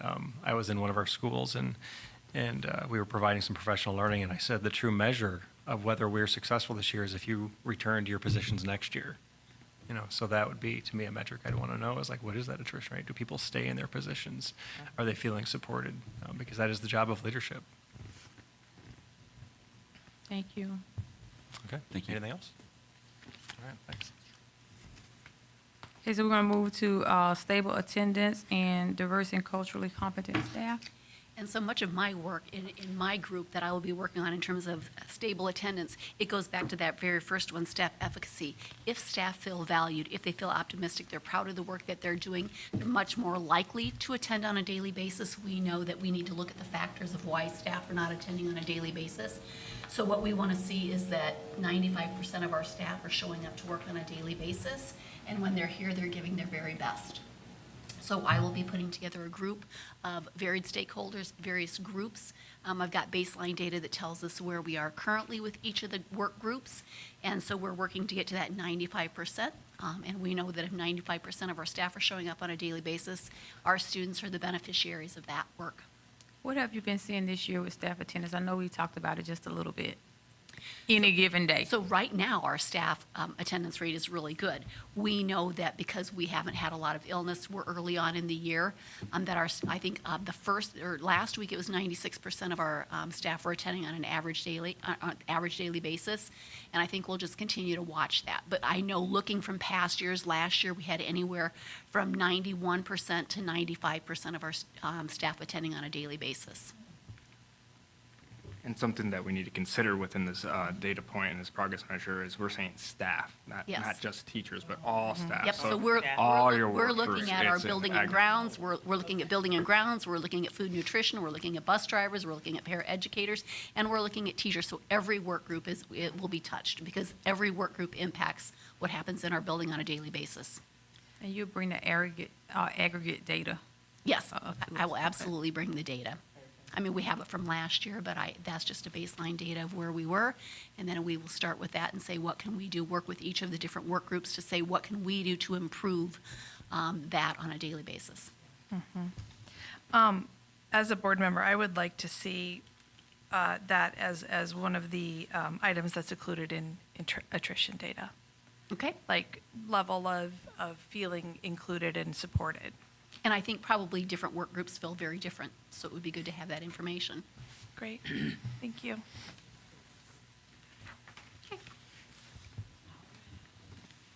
All right, we're working our way, almost to our last pillar. I'm back. So the second one that I'm championing is the diverse and culturally competent staff. So we have a diverse and culturally competent staff in general, and we'd like to make sure that we are investing in building affirming relationships with students and in each other.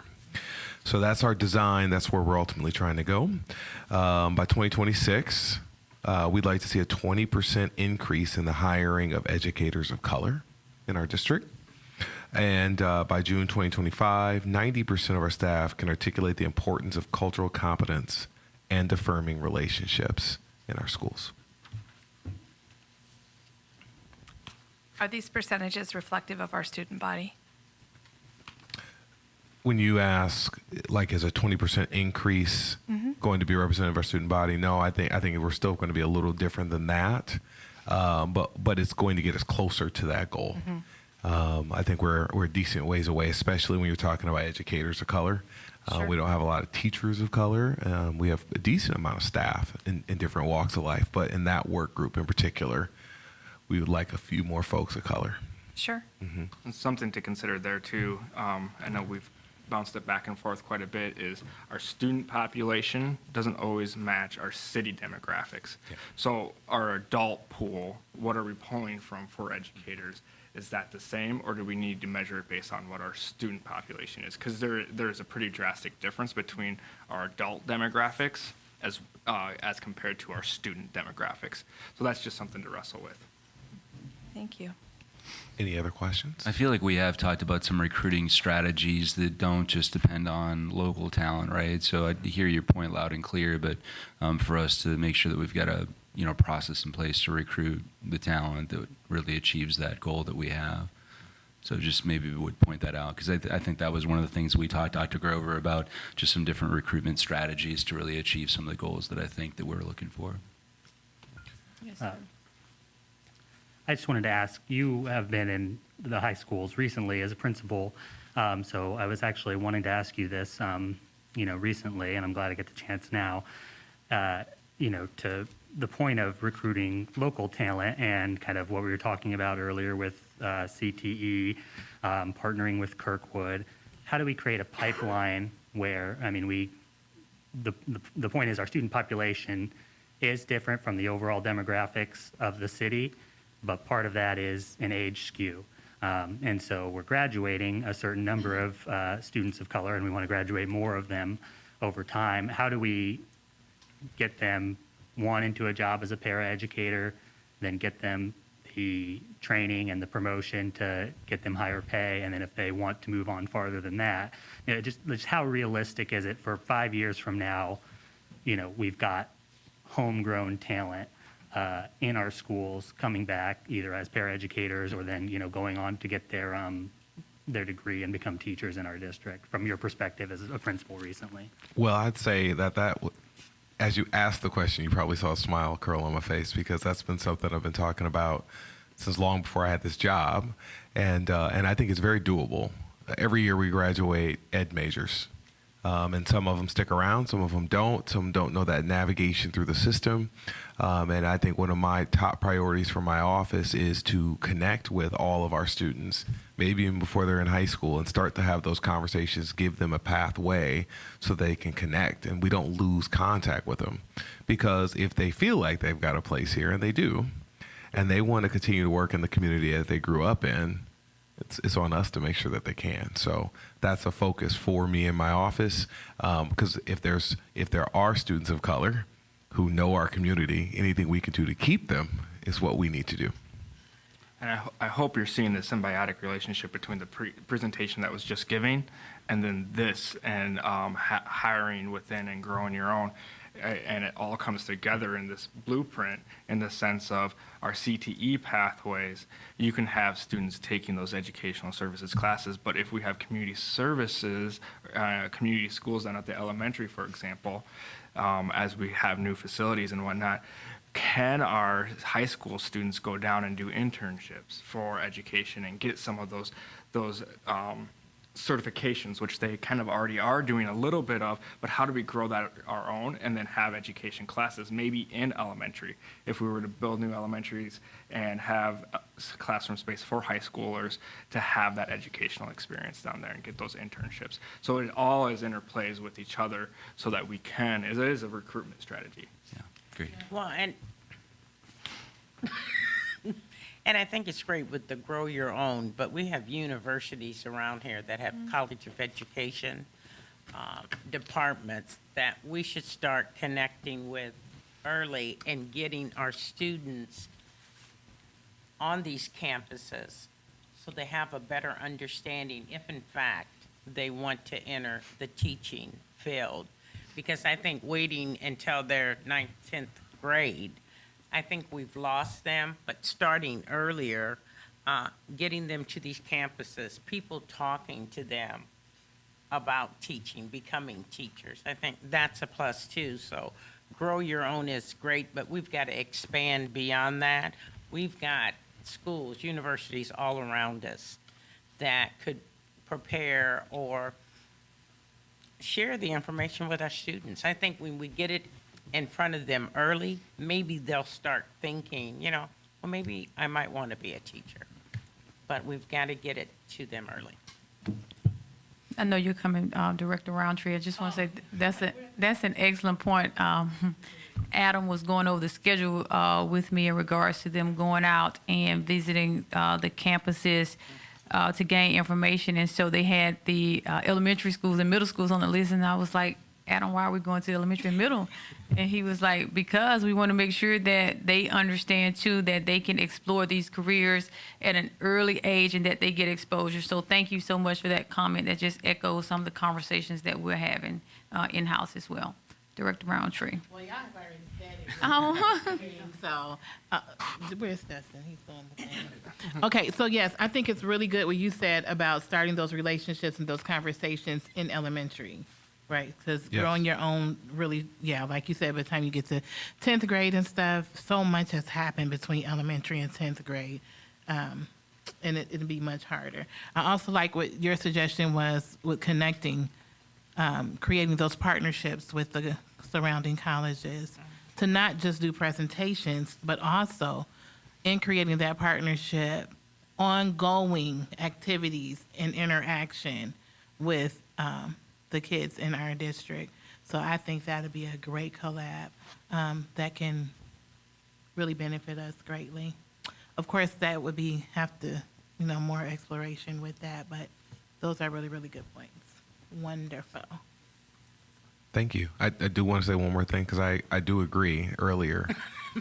I chose to become a teacher when I was 6, first grade. So I know it firsthand. And I think it's important to reach out right away. So I'm with you. And we will. Thank you. Thank you. Thank you. All right. I was thinking maybe we should move this pillar like to the first one. Not quite sure, Ryan, but let's think about that. Okay, so our core pillar here is elevate plans, pathways, and passions for our students. And this is all the reason why we show up every single day. So back over to strategic anchor, student achievement. Karina, you back? Thank you. So I'm here to talk a little bit about student achievement. And yeah, I like the idea of this being at the top, and it is why we're here, for learning. Now, I do want to mention just one thing, that the vision our superintendent has with the chief positions, chief of schools and the chief academic officer. This is a perfect place to show the intersect. So the design of improving student achievement, it's hard to do that student by student by student. You really need to look at a system. So we will improve student achievement by, 1, creating high-quality professional learning communities for teachers. 2, improving instructional practices in the classrooms. 3, ensuring all students have access to a guaranteed and viable curriculum.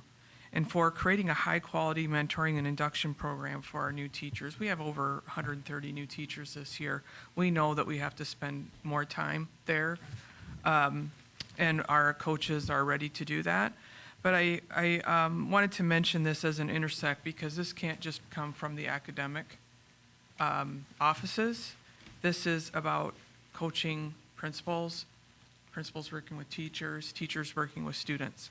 So the vision of how we're trying to incorporate this work is, I just wanted to point out the intersect of that and how important the relationship I have with the chief of schools in this area specifically. So what is the measurement? By June 2024, we will look at demonstrate a 5% increase in the number of students meeting exceeding benchmark as measured by universal screeners, FAST, iReady, and MAP for literacy and math. I hope to bring to you other areas of improvement, but those are the ones that are progress monitoring throughout the year. Obviously ISAS, but these are the ones that we can monitor progressively through the year. Questions? Yeah. Okay, all right, great. I'm going to have a question probably almost every time. Sure. So I think this is tremendous. I do think that I would like for us to also look at growth and not just proficiency, so that students have a feeling of success, and so teachers do as well. Yeah. I know proficiency is the standard, but I do think growth is awfully important as well.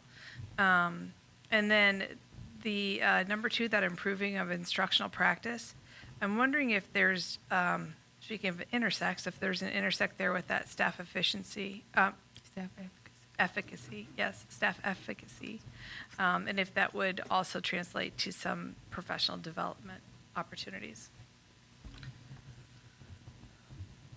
I love what you're saying, and to add to that, we are taking a look at walkthrough data that our chiefs are doing, I'm doing, and we're taking a look at what we're seeing in real time and thinking about professional development in real time.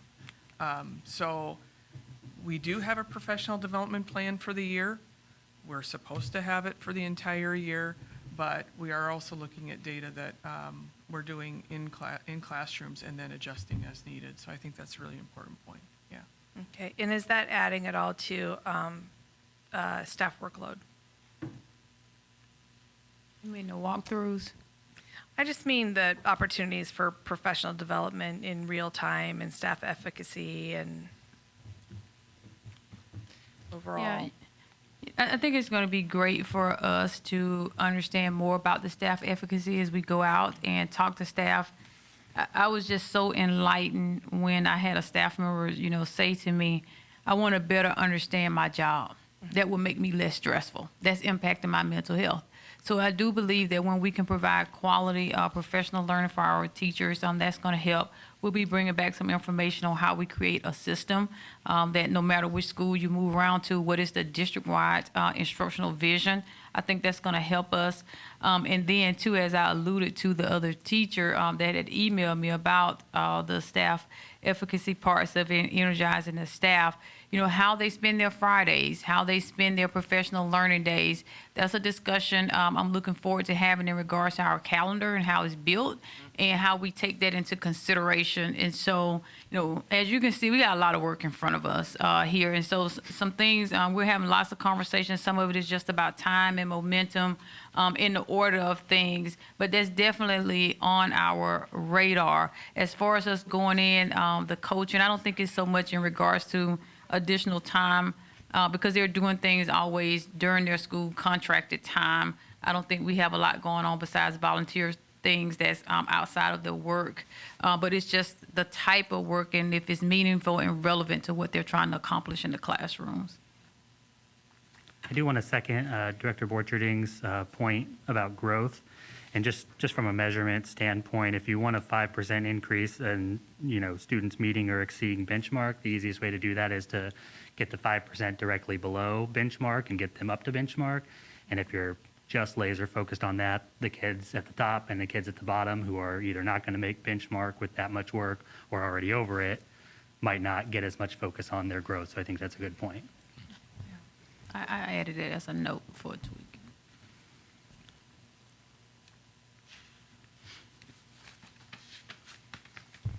Okay, all right, so we'll move on to equitable student outcomes.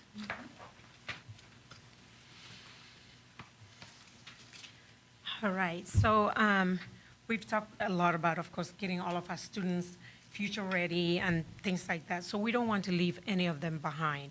And so the equitable student outcomes has to do with closing the opportunity gaps, especially for our students of color, low income, English language learners, and students with disabilities. And we are going to measure our success by 2027. We will reduce gaps in reading and math across all student demographics, ELL, IEP, like I stated before. The committee that's working on this has already started. We actually met this past week and had some really good conversations about what we need to be looking at in terms of our day-to-day work. And so they came up with some really great ideas that we will be looking at as we proceed with this work. We also making sure that the committee is very diverse and representative of all of our stakeholders, including teachers and community members, and we'll even bring in students at some point. We want to think about some action teams along the way, because there are different things that we'll need to be looking at as we actually engage in this work. So, and action teams can, they can focus on some aspect of the work for a short period of time, and then when they're done, they move on to something else. So that's where we are with this particular goal and outcome. Any questions that you have related to this? It's always going to be me, really? Like, nobody else got questions? All right. So I just, this is something that isn't just an issue in our district, this disproportionality. It's something that's nationwide. I'm just wondering if there are any national models with proven success that have been looked at when thinking about this work. Absolutely, and we'll continue to look into that. In fact, this work is going to really have us collaborating with different areas.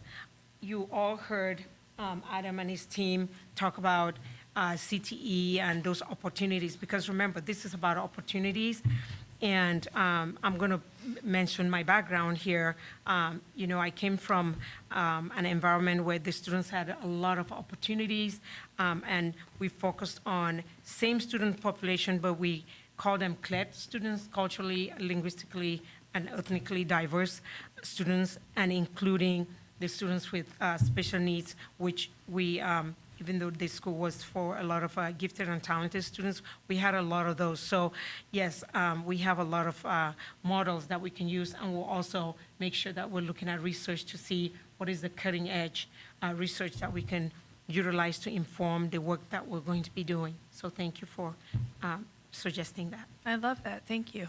And I'll say in the coming months, we are looking at how we can elevate the HRS work, the high reliability schools work that has already occurred in the school district. We know we started that.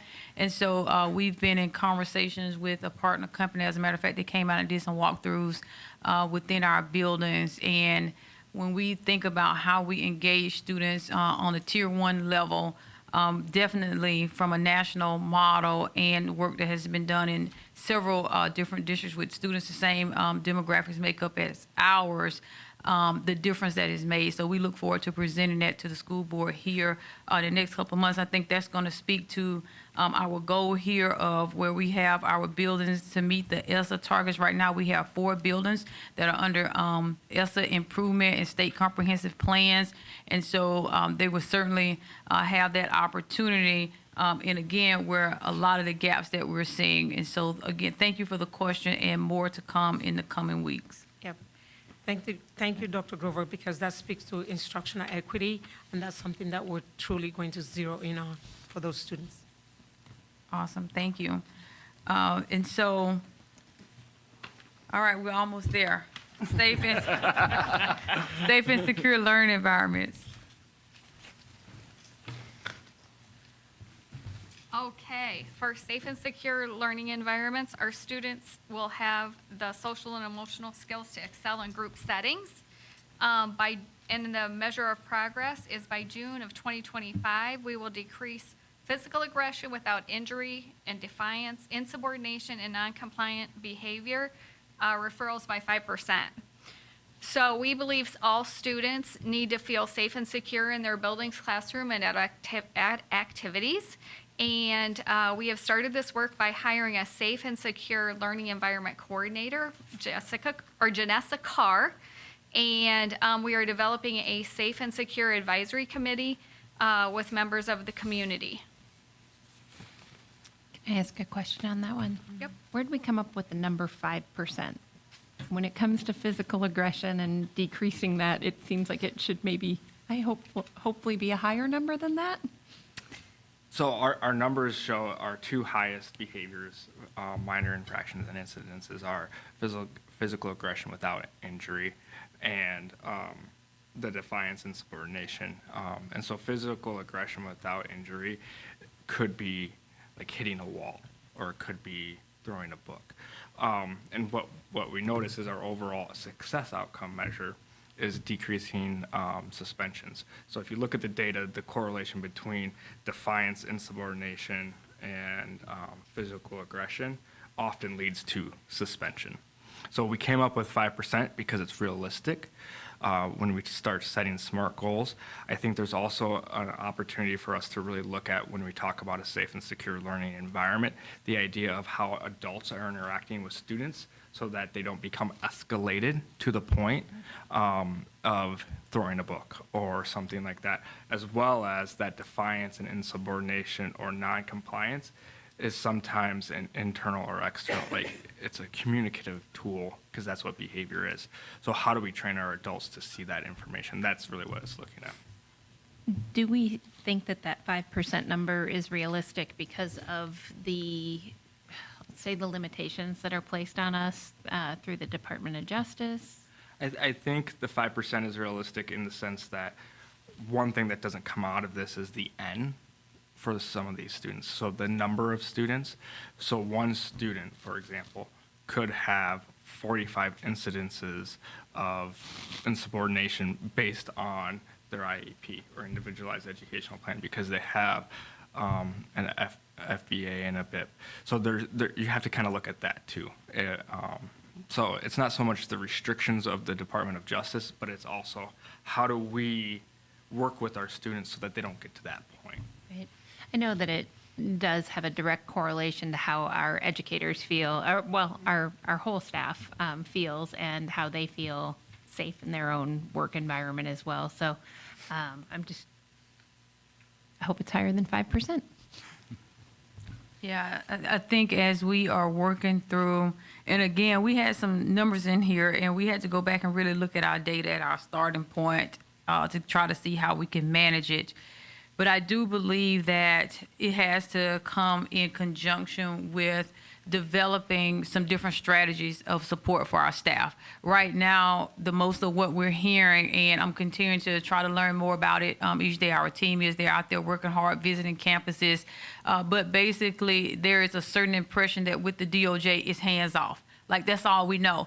And right now, we have to figure out other placements, alternative solutions. It's not the end of it. And I've had these conversations, and we're in ongoing conversations with people. And we want to kind of shift some of that language. It really is about our environment, what are our expectations, how do we train students as well as staff on this. But I believe our biggest deficit is the proper placements for our students. And so, of course, we know that we can't have seclusion. Nobody wants that. I don't think that's right. But since we took that away, that was all what people knew as a resource, then what's next? Because we also can't have a student that needs this level of support being disruptive to the regular classroom, to the property. And so they're not safe. That's an indication that they are not feeling safe if they're at that level of aggression. And so we're just trying to understand the student needs because it's very specific, as well as what are some of the infrastructure that we have in our system that will allow us to get the student to the right placement.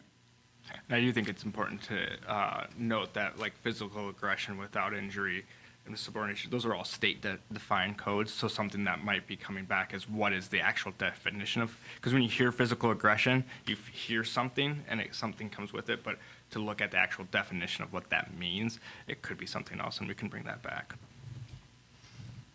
I have a question here. I'm just wondering, I know that we work with community partners already that are partnering with us to look at restorative practices and regulation behaviors with our students that are having some of these insubordination and noncompliance and aggression. So I'm just wondering if there's an opportunity for us to share structure and resource with them, and if whatever these qualifications or these guides that are going to be in the measures associated with them would be reflected in an RFP for a partner. Yes, do we already have the RFP out for? Not yet. Okay, so. Janessa and I are working on it. You want to speak to it, or? No. Okay. You can. We just started today. Our team is working hard. This is a lot of lift. That's all I want to say. We want to give grace. I'm surprised, and I've been seeing like all I've been talking about is the bond, but you all can see that all this work is happening behind the scenes. So no problem there. So yes, absolutely. So the charge from the Board of Education was to make sure that we can come up with a comprehensive behavior support. It is highly, highly comprehensive in the sense of all the way down to our student code of conduct, again, to our alternative placements, our rules around different behaviors, but also our supports, a number of partners that we're working with. We have the task force, Janessa has done a great job, I would say, of the committee.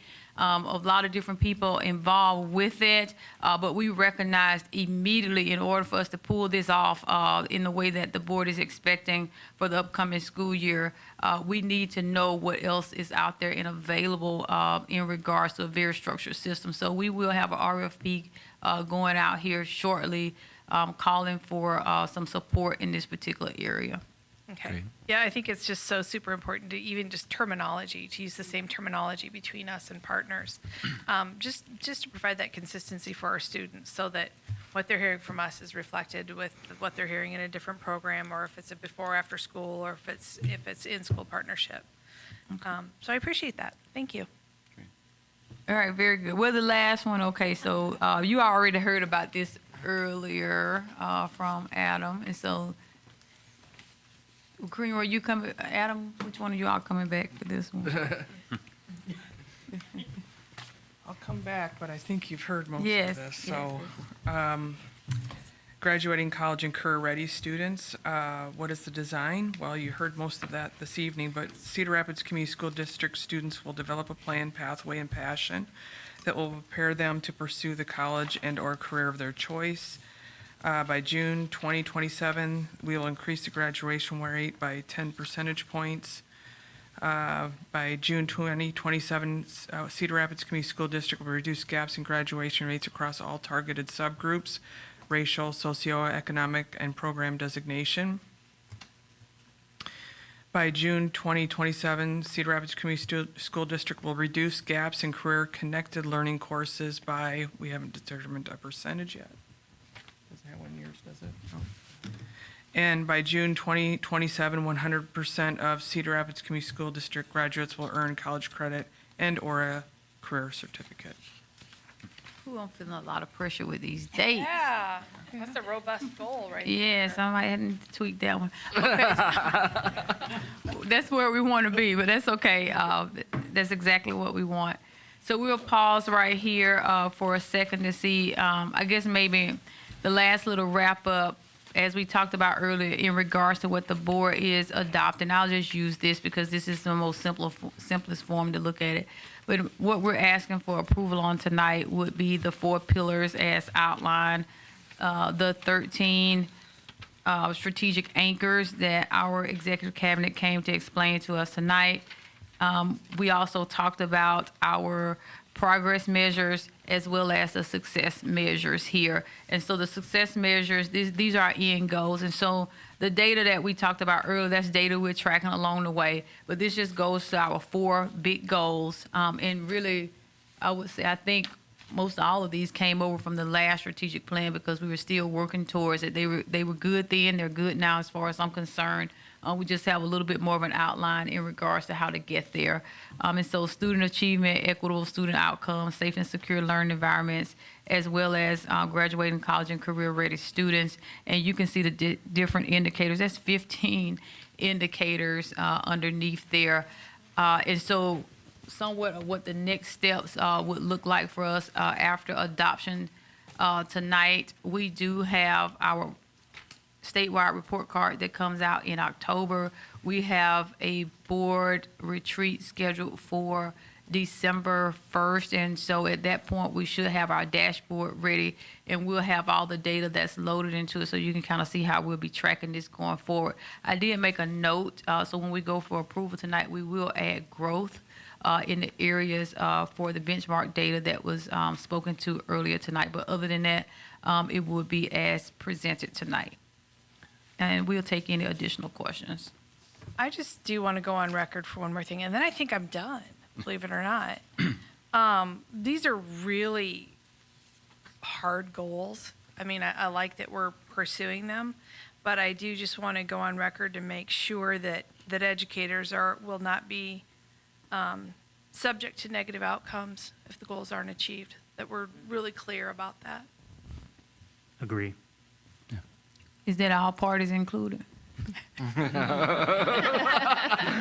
Yes, ma'am. I know we kind of say that lightheartedly. So I think that should probably be unpacked just a little bit more. We know that it takes a team effort in regards to us to get the work done. I believe that what we're asking for is success for all of our students, and that is the expectation that we are seeing growth. In order for that to happen, that means that we have to come along with our staff too and make sure that they are provided the necessary resources and tools and the environment. At the end of the day, I do think that we're asking for the right success measures for our students. And so while we know that there are many factors that go into employment and retention efforts and all of that, I do believe that our staff, as far as what I can tell, they have the heart and mind to be able to service our students. We know that we want them to be future ready. We're going to do everything in our power to try to get the tools in their hands. And I believe that if you're a part of the Cedar Rapids Community School District and you work here, that this is what we're working toward. We might fall short in some areas. We know every year we may not hit the target, but every day we show up, this is what we're going to be working towards. And we want people to be on board with it, because otherwise, if we can't, then we might as well just stop before we get started. And so I just want to make sure that when you say that we are walking out with the same page, that we feel like this is good work, this is the right work, this is what you expect of our staff. If it's not, we can go back to the drawing board, we can start over. But I just want us to know that these are the expectations of what we expect our campus leaders to be leading towards, and this is what we expect our educators to be working towards, while we're always in the coaching and feedback and growth mindset here within our organization. Yeah. Great. I absolutely agree that I think this is, the strategic plan is the guiding document for this board. I think it's a community effort, right? So there's not just one person or one group of people that's responsible. It's all of us. So I think having this published and having these goals very clear for everyone to see, and that we're all working together for that common goal is the right thing for us to be doing. So, all right. So at this point, the board will be coming out of work session. We will finish with 2 items under learning and leadership. The first item is the agreement with Steel Dynamics Consulting Services. All those in favor signify by saying aye. Aye. Those opposed, same sign. Aye. The last item on the agenda is the approval of the strategic plan. All those in favor signify by saying aye. Aye. Those opposed, same sign. Aye.